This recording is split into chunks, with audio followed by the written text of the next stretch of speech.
Munnakibiina kya DP Richard Lumu olunaku olw'ejjo nga Parliament eri mu ggulu yaweereddwa omukisa Parliament okuleeta enkyukakyuka mu administration of Parliament. Ogenda maaso n'okuba nti nno ategeeza leader of opposition alina kuba nti nno alondebwa ababaka abali ku ludda oluvuganya gavumenti. Ensonga nneeno esobodde okuba nti nno ereetawo ebibuuzo bingi nnyo, ekisookera ddala lwaki omukulu ono akireeta ku kaseera kano nga tulaba nti nno obaolyawo Joel Ssenyonyi ataddewo embeera nnene nnyo ku biki ebigenda maaso mu Parliament naddala ku bakulembeze okusingira ddala Speaker Anita Among. Ensonga nneeno ayongedde okuba nti nno ereetera ddala envuuvuumu okuba nti nno ziyitiŋŋana era okwebuuza ddala mu butuufu kiki ekigenda maaso mu babaka abali ku ludda oluvuganya gavumenti naddala abo abasazeewo kuba nti nno bo bagenda mu bitundu ebyeggulu mu regional parliamentary sittings. Newankubadde leader of opposition Right Honorable Joel Ssenyonyi yabadde yategeezezza nti oludda oluvuganya gavumenti bagenda kuba tebeenyigiramu. Kakati nno olunaku olw'ejjo Joel Ssenyonyi yabadde mu lukuŋŋaana lwa bannamawulire olwabadde ku kitebe ky'ekibiina kya NUP ekibiina mwali Makerere Kavule n'agenda maaso n'okuba nti nayongera okuba ttooki mu ebyo ebigenda maaso mu ggulu awamu n'okwongera okuggumira ku nsonga ze lwaki ye alowooza oba lwaki oludda oluvuganya gavumenti naddala shadow cabinet mwe baatuula balowooza nti tekyali kituufu Parliament okugenda mu bitundu ebyeggulu era kiki ekiyinza okutegeeza eri bannayuganda naddala abo abali mu bitundu eby'omu mambuka awamu n'ebitundu ebirala byonna mwe bagenda okugenda. Wabula ate era mu kiseera kye kimu teyabuusiza maaso ensonga eya Richard Lumu ng'ebimu ku ebyo yeewuunyiza kyekyokuba nti nno ku lunaku luli eri Parliament lwe yasooka okutuula mu bitundu ebyeggulu Honorable Sekikubo yasooka n'aleeta motion eya censure motion ng'agenda maaso n'okuba nti n'agyogerako, wabula Speaker Anita Among n'amutegeeza nti oyo kasasiro ajja kuba ayogerebwako nga bakomyewo mu Kampala, wabula ensonga eziri eggulu ze zigenda okuba nti nno zikolebwako nga Parliament etudde eggulu. Wabula ate olunaku olw'ejjo Speaker Anita Among yalabise okubaamu ne kyekubiira era anaasobola okuba nti nno awa Richard Lumu okuleeta ensonga ku ffulo ya Parliament, ensonga eyo nga terinaamu yadde n'akamu n'akeddagala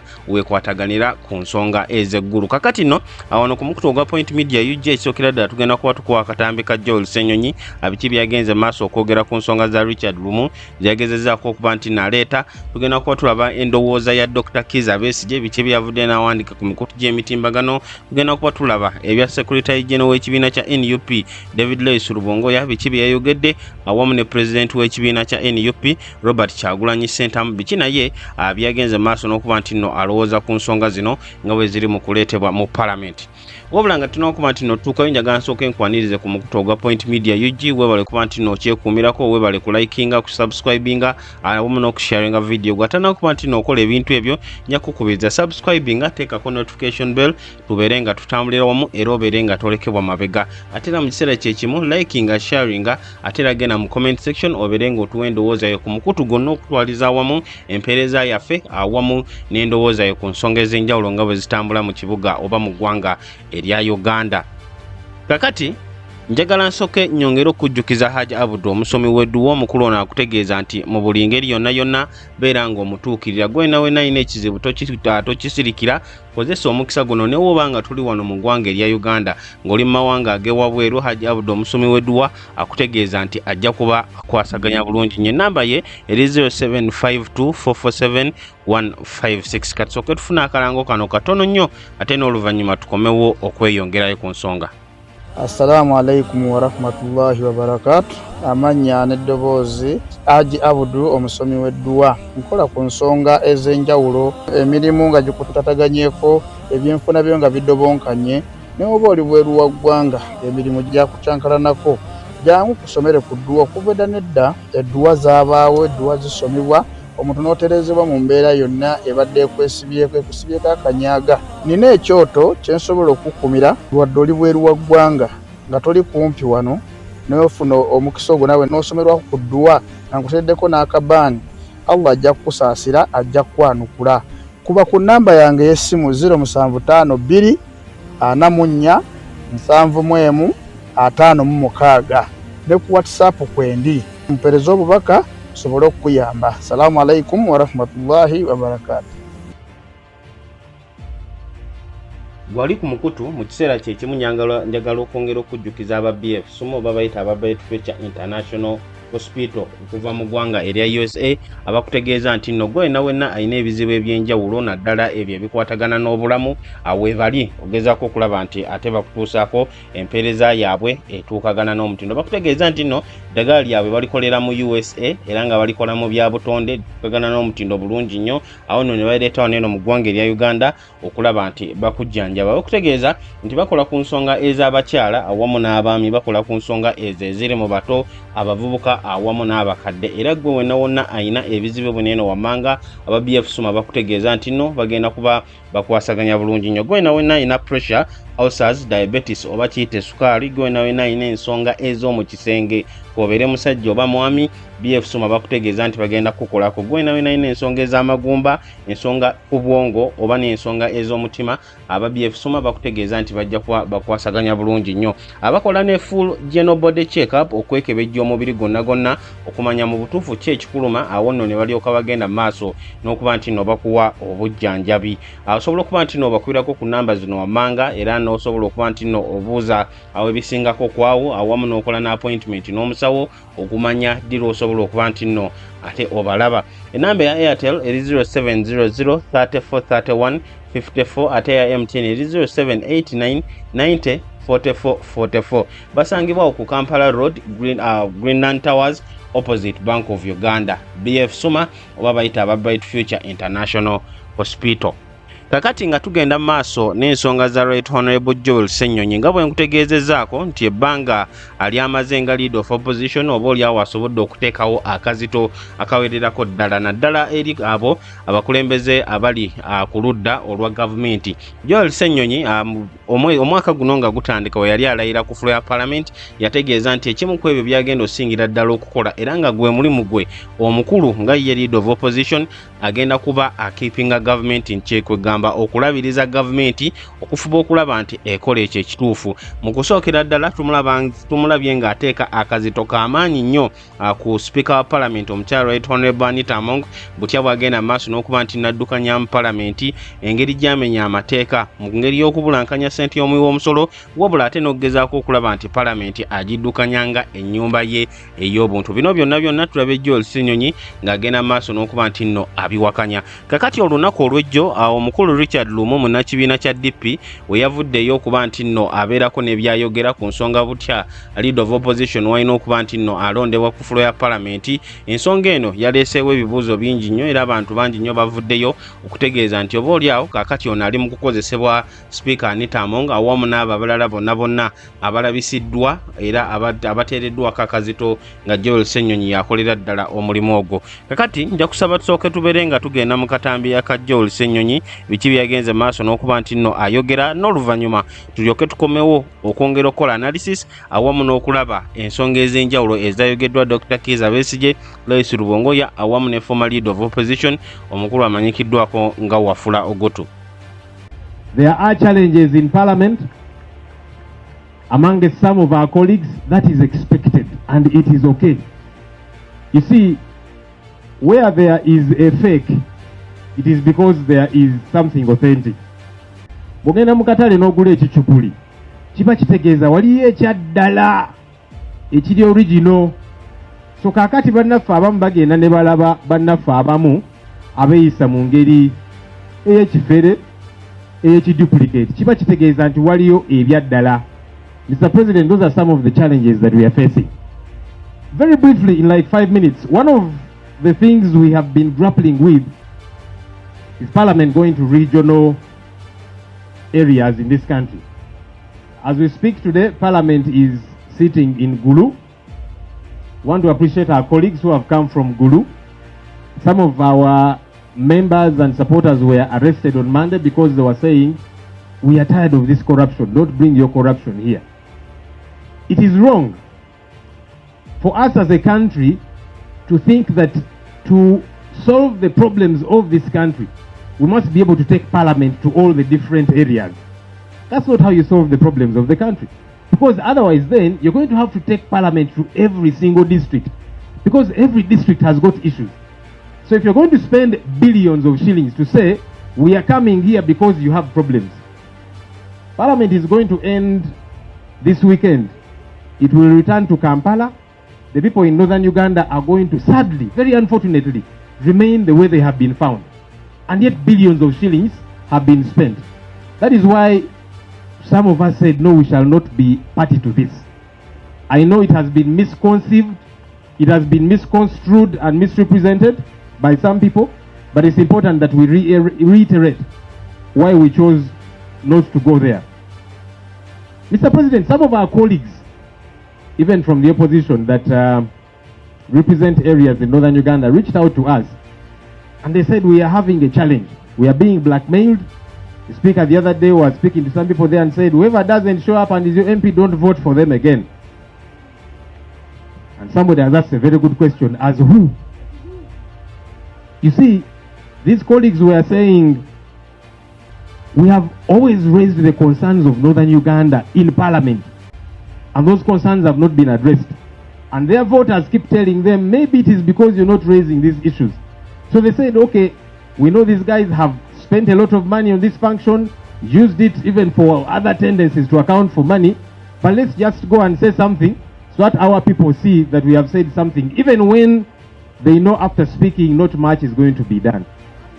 That's why we must change this country, so that we stop taking our people for granted, so that we stop duping them and making them seem these are the right things to do. Mr. President, I heard the Speaker of Parliament, the Right Honorable Anita Among, saying that we, who did not go to Gulu, it's because we don't love northern Uganda. How ridiculous a statement.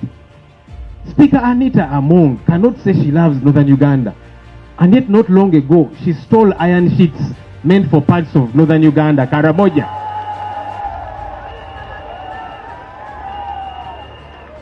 There is no way you can say you love those people, yet you steal from them. Her and several other people in Parliament, in government, they keep stealing from northern Uganda for all these years. And then they want to pretend that they love northern Uganda. It's a lie from the pit of hell. If the NRM loves northern Uganda, as it keeps saying, why the poverty? Northern Uganda is the poorest region in Uganda today, under the 40 years of the NRM. The NRM has made so many promises to northern Uganda, so many. They promised to compensate war claimants. They promised support to families suffering from nodding syndrome, the Upper Land question, the Balalo issue, and so on and so forth. All those promises have not been fulfilled to date. And then you pretend that you love the North. That's a lie. I saw one of the MPs from northern Uganda. She's the woman MP for Terego, the Honorable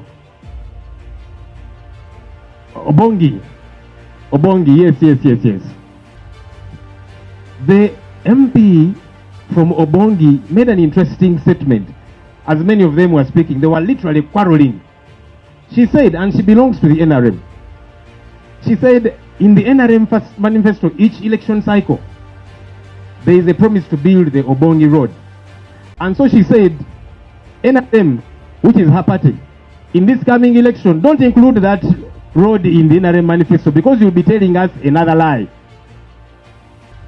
So they are there quarreling as well because of the lies that are being told to them. Mr. President, we want every region in this country to be fixed.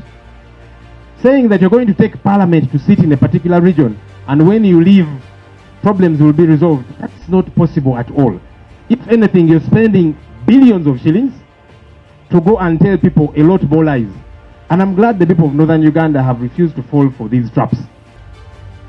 Yesterday, I saw on the news, one of our colleagues, the Honorable Ssenyonyi, was raising an important matter because we have been dealing with a censorship motion for some thieves in Parliament. And the speaker said, don't bring your manyanga here. Here we are dealing with issues of northern Uganda. That manyanga of yours, that nonsense of yours, is to be handled in Kampala, in that house of yours in Kampala. That's where you deal with your manyanga. Interestingly, today, I saw her entertaining some manyanga. Some of our colleagues clearly being used by the speaker and the NRM. They are mooting a motion saying, now we want the leader of the opposition to be elected by the entire parliament, by the entire opposition. We have never been afraid of any democratic process, as you know. But clearly, this is because of the pressure that as a team we have been exerting and that we continue to exert. And we shall not stop. So they realize now this Ssenyonyi man here is giving us a lot of headache, and his colleagues, they are disturbing us, asking for accountability, making noise about corruption in parliament. Maybe let's try and fix them this way. That now this process has to be handled a different way. For starters, they imagine we are going to be in opposition forever. No, we want to take power. And so they should not be hoodwinked. But what's important is we are not going to stop to play our cardinal role of holding government accountable, of speaking up against corruption, bad governance, and all the ills that are happening in parliament and elsewhere. We shall not stop. Let our colleagues be on notice. Kakati mukulu Joel Ssenyonyi olunaku olw'ejjo ng'ayogerako eri bannakibiina kya National Unity Platform wamu ne bannayuganda bonna okutwaliza awamu nga bwe nkutegeezezzaako mu ntandikwa ekisookera ddala yayongedde okuggumiza nti omulamwa gwabwe ogw'okuba nti nno tebeenyigira mu regional parliamentary sittings lwa nsonga balowooza nga bo aba shadow cabinet bwe basobola okuba nti nno batuuleeta ne bateeseganya nti ensonga eno egenda kutwala ssente y'omusolo mungi nnyo. Wabula ate era mu kiseera kye kimu Joel Ssenyonyi agamba nti tekyewuunyisa ekyokuba nti nno waliwo ababaka abamu abali ku ludda oluvuganya gavumenti naddala abo abali ne mu kibiina ekya National Unity Platform mu nnyini abasazeewo okuba nti nno bo ate bagenda okwenyigira mu regional parliamentary sittings. Era Ssenyonyi ategeeza nti mu ngeri eno ekyo kyongera okulaga nti nno waliwo abo abajja okuva ku mulamwa. Wabula ate era mu kiseera kye kimu kijja kwongera okulaga bannayuganda ddala baani abatuufu be balina okugenda nabo mu maaso, ate baani be balina okuba nti nno obaolyawo basula emuguluka. Kakati Right Honorable Joel Ssenyonyi era agenze maaso n'okukoona ku nsonga ey'okuba nti nno Speaker wa Parliament awo yabadde ali mu bitundu eby'eggulu yategeezezza bannaggulu oba abantu ab'omu mambuka nti abakulembeze bonna abo abatazze mu bitundu bya ggulu okuba nti nno beetaba mu regional parliamentary sittings tebaagaliza era tebaagala bitundu bya mambuka. Ekintu Joel Ssenyonyi kyagenze maaso n'okukoonako ng'ategeeza nti Speaker tayinza kuba nti nno yayogera ekintu ekyo nga y'omu ku abo ate abenyigira mu kubba amabaati agaali galina okuba nti nno gagenda mu mambuka g'eggwanga mu bitundu eby'Ekaramoja okuba nti nno babayambako. Kakati nga tuzze ku nsonga eno eya Honorable Richard Lumu yagenze maaso okuba nti nno ayisaamu mwe yategeezezza nti ayagala abo ababaka abali ku ludda oluvuganya gavumenti babeere nga be bagenda maaso n'okuba nti nno beerondera leader of opposition waabwe. Era ensonga eno ayawagiddwa omukulu Michael Kakembo nga naye munnakibiina kya National Unity Platform yagenze maaso okutegeeza nti ddala mu butuufu kino eno kijja kuyambako okulaba nti wabeerawo obumu awamu n'okwewa ekitiibwa wakati w'abantu ababa balonze awamu n'oyo gwe baba balonze. Era ekyo kijja kuba kiyambako okulaba nti kyongera okunyweza oludda oluvuganya gavumenti. Kakati no Joel Ssenyonyi ategeeza nti teyeewuunyiza naddala nti nno Speaker ekisookera ddala ensonga ya Honorable Theodore Ssekikubo ku lunaku luli yagigoba ensonga etakwataganirako ddala na bitundu bya mambuka, kyokka ate ensonga Richard Lumu gye yaleese nga nayo tekwataganirako ddala na bitundu bya mambuka nebeera nga yo ekkirizibwa okugenda mu maaso. Joel Ssenyonyi kyagamba nti kino kyakoleddwa olw'okuba balowooza nti nno bano bennyini be bali mu kukiteekamu oba olyawo amaanyi okulaba nti nno kiyitamu. Ssenyonyi agamba nti ekisookera ddala nga baba ekibiina kya National Unity Platform abali ku ludda oluvuganya gavumenti tebabeerangako awo ne batya ensonga yonna erimu emitendera egya demokrasiya. Wabula demokrasi yoyo anaabeerawo nga we kiteeberezebwa oba nedda. Oluvannyuma lwa Richard Lumu okuvaayo okwogera ebigambo ebyo era okuleeta ekiteeso ekyo, Abannayuganda bangi nnyo bavuddeyo okulowooza nti oba olyawo okusinziira ku kaseera omukulu ono mwakireetedde akyongera okulaga nti nno ate oba olyawo ensonga eri political era teri mu mutima mulungi, newankubadde yagezezzaako okutegeeza nti ensonga eno ali mu kugireeta okugezaako okulaba nti ayamba oludda oluvuganya gavumenti okwengera okukula. Ssenyonyi agamba nti ensonga eno bali mu kugireeta ssaawa zino olw'okuba ye awamu ne ttiimu ye abali mu shadow cabinet awamu ne ku ludda oluvuganya gavumenti basobodde okuteekawo akazito k'amaanyi nnyo era nga kaneeno ssaawa zino bano bali mu kukawulira. Ssenyonyi agenze maaso ng'ategeeza nti ekisinga okumwewuunyisa kye ky'okuba nti nno ababaka abamu balowooza nti oba oli awo bo bali mu kupulaninga kubeera ku ludda luvuganya gavumenti lubeerera, wabula okusinziira ku Ssenyonyi agamba nti nedda bo baagala kutwala buyinza. Awo nno ngenda okuwuguliramuko katono nnyo nnyini ddala okuba nti nno nkutwalako mu statement eyakolebwa Robert Kyagulanyi Ssentamu mu mwaka gwa 2018 kubamu ku babaka abali ku ludda oluvuganya gavumenti. Kyagulanyi yagamba nti some people in the opposition are only concerned about their positions in the opposition, that they will fight any composition that threatens their positions in the opposition. They are zero concerned about removing Museveni as long as they are comfortable in the opposition. Kyagulanyi yagamba nti waliwo abantu abamu nga bo kye beeraliikirira kyokka by'ebifo byabwe bye balina ku ludda oluvuganya gavumenti, era bajja kulwanisa ensonga yonna oba omuntu yenna agezaako okutiisatiisa ebifo byabwe bye balina mu opposition. Tebeeraliikirirangako kujjako omwami Museveni bo kasita babanga bawulira emirembe mu bifo byabwe bye balina mu opposition. Eyali statement ya Robert Kyagulanyi Ssentamu. Kakati olunaku olw'ejjo Joel Ssenyonyi yavuddeyo n'ategeeza nti kimwewuunyisa okuba nti nno Richard Lumu awamu n'abaka abalala abali ku ludda oluvuganya gavumenti abalowooza nga ye, nga balowooza nti no basuubira nti lubeerera bo bagenda kubeera mu opposition. Kati ensonga eno ey'okuba nti nno leader of opposition alondebwa abo abali mu opposition eyambaani era ekosaani, okusinziira ku ebyo bye tusobodde okuba nti nno tulabako era n'ebyo bye tuzze nga tuwulirako, ekisookera ddala nti n'abaka abali ku ludda oluvuganya gavumenti baweebwa ensimbi eziwererako ddala nga zino eno zakuba nti nno baba bribinga okusalawo okusinziira ku butya gavumenti bweyagala ebintu bikolebwe. Ate era mu kiseera kye kimu ne tulaba nti nno waliwo n'abo abasaze eddiiro, waliwo abo abalina memorandum of understanding ne gavumenti, abantu nga aba DP, aba UPC, waliwo n'abo abamu abakkirizibwa aba FDC okuba nti nno nabo basaladde eddiiro newankubadde bakyerimbise ate mu opposition. Ate era mu kibiina ekya NUP mwennyini namwe mulimu abo abamu ku abo abasaladde eddiiro newankubadde bakyerimbise ku ludda oluvuganya gavumenti, ekintu ekiraga nti oba oli awo ensonga eno Richard Lumu gye yagenze maaso n'okuba nti naateesa eyinza okukosa abo abali ku ludda oluvuganya gavumenti. Wabula Ssenyonyi mu ebyo byonna yagenze maaso n'okwongera okukakasa nti tewali n'omulundi n'ogumu bwe bagenda kuba nti nno balekera okukola ekyo kye bakola eky'okuteeka akazito ku buli muntu yenna alowooza nti oba oli awo olw'okuba bali mu kugezaako okukangatiisa bajja kuba balekeraawo. Kakati nga tugenze ku biki David Lewis Rubongoya yagenze maaso n'okuteeka ku mikutu gy'emitimbagano, Rubongoya yavuddeyo n'apostinga ebintu bino wammanga ng'agamba bw'ati: The regime initially thought every leader of the opposition would be compromised and silenced.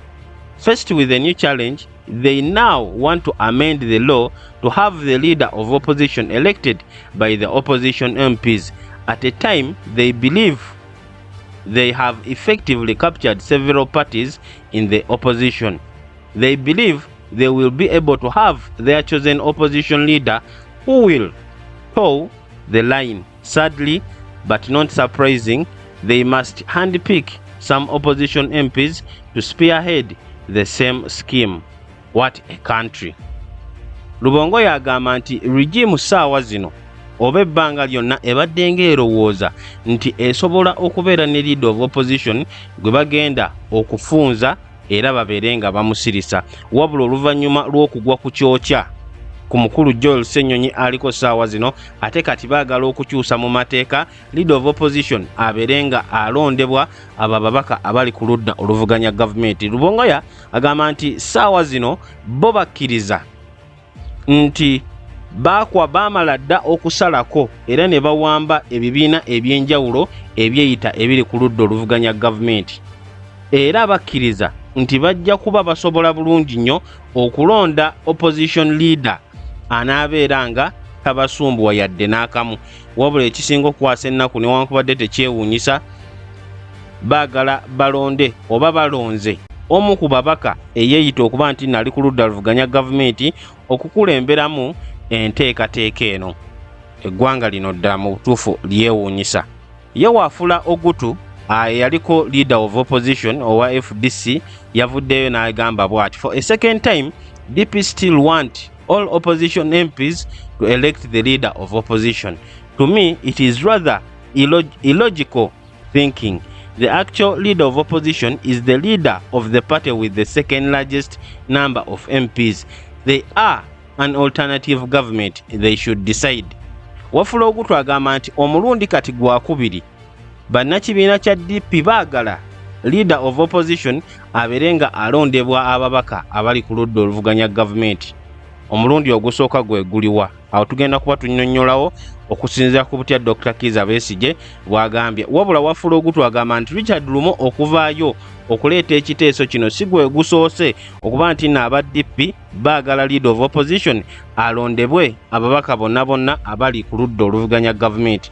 Wafula Ogutu agamba nti tumi okusinziira ku ye kineeno ate kiraga kulowooza kutuufu kubanga leader of opposition ebyaddala alina kuba nti nno ava mu kibiina ekisinga ababaka abangi ku ludda oluvuganya gavumenti era ye gavumenti endala erina okubeerawo n'olw'ensonga eyo be balina okusalawo.